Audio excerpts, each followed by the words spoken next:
Good morning students, आप सब कैसे हैं? आई होप आप लोग अच्छे होंगे और मेरे चैनल से कुछ सीख रहे होंगे और मेरे हर वीडियो को देख रहे होंगे। और स्पेशली मैं आप सबको थैंक बोलना चाहूंगी क्योंकि इतना प्यार देने के लिए। अभी मैंने नया नया ही वीडियोस बनाना शुरू किया है और इतने सारे व्यूज आ रहे हैं, सबके लिए आपका बहुत बहुत शुक्रिया। तो आज टेंस की ही सीरीज में आप लोगों को पास्ट का इंडेफिनिट टेंस पढ़ाने जा रही हूँ मैं, क्योंकि मैंने प्रेजेंट परफेक्ट कॉन्टिन्यूअस तक पूरा कर दिया था, यानी प्रेजेंट के चारों पार्ट्स हो गए थे। और अब प्रेजेंट के बाद पास्ट का इंडेफिनिट यानी पास्ट का जो फर्स्ट वाला है वो आपको पढ़ना है। तो फर्स्ट ऑफ ऑल मैं लिखती हूं past indefinite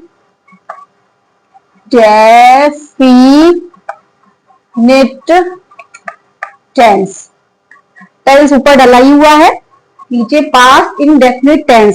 so first of all see, past का मतलब होता है, जैसे कि आप लोगों को पहले भी मैंने बताया है, पास्ट का मतलब होता है जो समय चला गया, यानी बीता हुआ समय।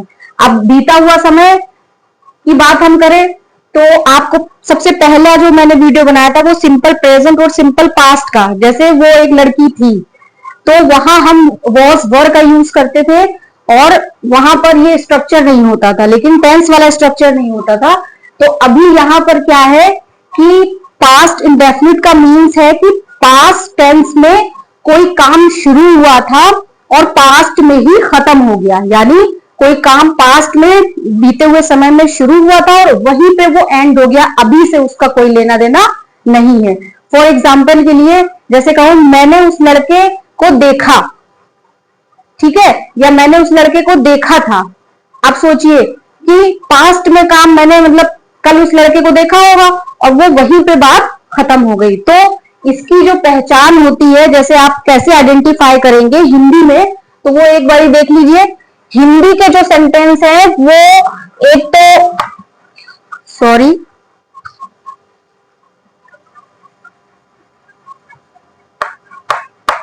ता था टी थे, ये वर्ड होंगे। जस्ट लाइक प्रेजेंट इंडेफिनिट में जैसे ता है, ती है, ते है, उसी तरह से पास्ट में ता था, ती थी, ते थे।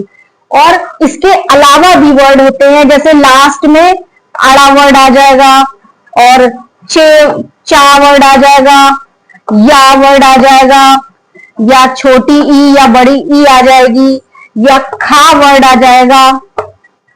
मतलब इस तरह से वर्ड आएंगे। ताथा तीथे ये तो आएगा ही, लेकिन आपके ये इस तरह के वर्ड लगे होंगे लास्ट में और ऐसा लगेगा कि काम थोड़ा सा अधूरा सा है, सेंटेंस थोड़ा सा अधूरा सा है, लेकिन वो काम पूरा हो चुका है, वो भी पास्ट में ही। तो ये इसकी हिंदी पहचान होती है। अब उसको बनाने के लिए देखिए क्या करते हैं हम लोग। सेंटेंस का स्ट्रक्चर जो होता है वो सब्जेक्ट होता है और फिर उसके बाद वर्ब लगती है। वर्ब की आपको इसमें सेकंड फॉर्म लगानी है, then object, then other word. Subject सबसे first of all as you know कि at first the subject will come, then verb की सेकंड फॉर्म। देखिए जो हमें वर्ब्स मिली हैं उनकी फॉर्मेशन भी होती है। फर्स्ट फॉर्म होती है, सेकंड फॉर्म होती है, थर्ड फॉर्म होती है और आईएनजी फॉर्म होती है। देख लीजिए फिर से, एक तो फर्स्ट फॉर्म हुई जो बना के ही हमें मिली हुई है, उसके बाद हम उसे टेंस के अकॉर्डिंग सेकंड फॉर्म में, फिर थर्ड फॉर्म में, फिर आईएनजी फॉर्म में कन्वर्ट करते हैं। जैसे गो होता है, गो वर्ड हमें मिला हुआ है, जैसे कि गो, गो मीन्स जाना। अब गो सिंपल है, एक बना के एक मतलब दे दिया गया है, लेकिन उसे हम अकॉर्डिंग टू टेंसेस यूज करते हैं। कैसे? जैसे प्रेजेंट इंडेफिनिट में तो गो है, आई गो, लेकिन अगर हो जाए ही गो नहीं होगा, ही गोज हो जाएगा, क्योंकि प्रेजेंट के केस में हमने बताया था कि वर्ब में एस और ईएस लगा के उसको एक वचन बनाते हैं अकॉर्डिंग टू द सब्जेक्ट। और वही चीज हम यहां कर रहे हैं, पास्ट में हम सेकंड फॉर्म का यूज कर रहे हैं। उसी वर्ब को जो एस और ईएस ले रही थी अभी, अब वो सेकंड फॉर्म में ले रही है, सेकंड फॉर्म आ रही है, मतलब क्रिया की दूसरी अवस्था आ रही है। और बाकी आपको जैसे पता ही है कि ऑब्जेक्ट आएगा, फिर अदर वर्ड आ जाएंगे उसके बाद, तो सेंटेंस ऐसे बनेगा। और ये भी मैंने डिक्लेयर किया, ये भी मैंने क्लैरिफाई किया है कि सेंटेंसेस के भी काइंड्स होते हैं, अफर्मेटिव, नेगेटिव, इंटेरोगेटिव और इंटेरोगेटिव सेकेंड। यानी इंटेरोगेटिव हमें दो तरह से मिलते हैं, एक फर्स्ट वाला और एक सेकेंड वाला। तो अफर्मेटिव या सिंपल या असर्टिव, ये तीनों एक ही को बोलते हैं। नेगेटिव का मतलब पता ही है कि नहीं आना है। तो अभी हम लोग एक सिंपल सेंटेंस का एग्जाम्पल देखते हैं। उसने पत्र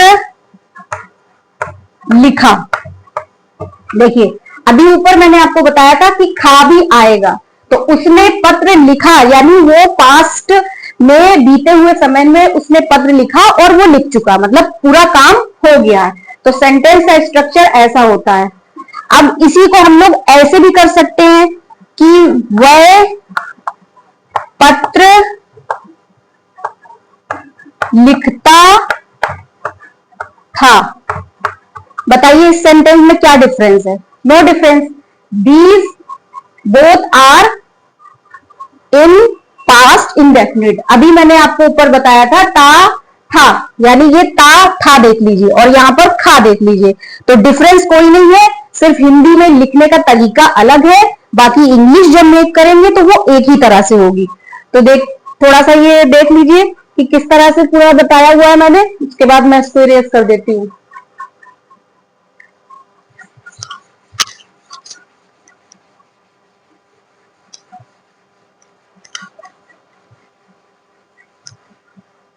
अब देखिए ये मैं फर्स्ट सेंटेंस बनाने जा रही हूं। उसने पत्र लिखा। उसने मतलब या वह कोई है, ही है वो, ही। और लिखना की क्या होती है? राइट होती है। राइट की सेकेंड फॉर्म होती है wrote, WROTE, wrote. Write, wrote, written, writing. देखिए राइट फर्स्ट फॉर्म हो गई, रोट सेकेंड हो गई, रिटन थर्ड हो गई और राइटिंग ये ING फॉर्म हो गई। He wrote a letter. See the sentence. ये हिंदी में दोनों अलग तरह से लिखे हैं, लग रहा है कि ये अलग अलग है, लेकिन नहीं, अलग नहीं है, ये बनेगा इसी तरह से सेंटेंस। अब देखिए सेंटेंस जब नेगेटिव होता है, तो थोड़ा सा चेंजमेंट हमें क्या करना होता है नेगेटिव के लिए। यहां पे मैं डाल देती हूं। तो नेगेटिव में हम सब्जेक्ट प्लस डिड, और डिड के साथ नॉट तो लगना ही है क्योंकि sentence is going to be negative. अब यहां पर थोड़ा सा ट्विस्ट है कि वर्ब की फर्स्ट फॉर्म, सी, जैसे हम सिंपल सेंटेंस को बना रहे थे तो वर्ब की सेकेंड फॉर्म का यूज कर रहे थे, और जैसे ही हमने डिड का यूज किया नेगेटिव सेंटेंस में या इंटेरोगेटिव में हम डिड का यूज करेंगे। तो डिड का यूज होते ही वर्ब की जो सेकेंड फॉर्म थी वो फर्स्ट में कन्वर्ट हो गई। रिमेंबर जस्ट दिस, आपको यही चीज याद रखनी है कि जैसे ही सेंटेंस हमारा नेगेटिव या इंटेरोगेटिव होगा आपको वर्ब की फर्स्ट फॉर्म में कन्वर्ट करना होगा सेकेंड फॉर्म को। इतना सा फर्क है। अब इसी सेंटेंस को मैं इंग्लिश में थोड़ा सा नेगेटिव बना देती हूं। जैसे ये है, उसने पत्र, सपोज यहां हो जाए नहीं, तो हो जाएगा ही डिड नॉट राइट का, रोट का write a letter. Same sentence, ये देखिए सिंपल में ही रोट अ लेटर था, नेगेटिव सेंटेंस हुआ तो he did not write a letter हो गया। थोड़ा सा यहां पर समझने वाली बात है, बाकी ये भी सारे टेंस और सेंटेंस की तरह इजी है।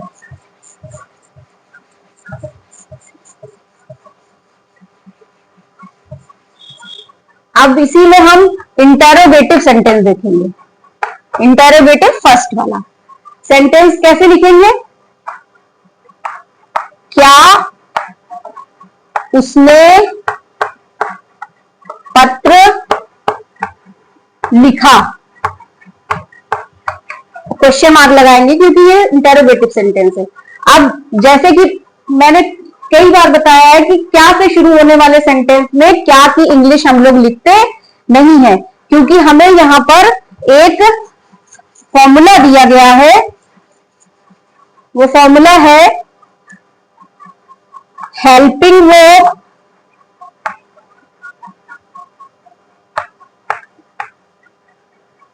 Plus subject plus verb, verb की first form plus object plus other word.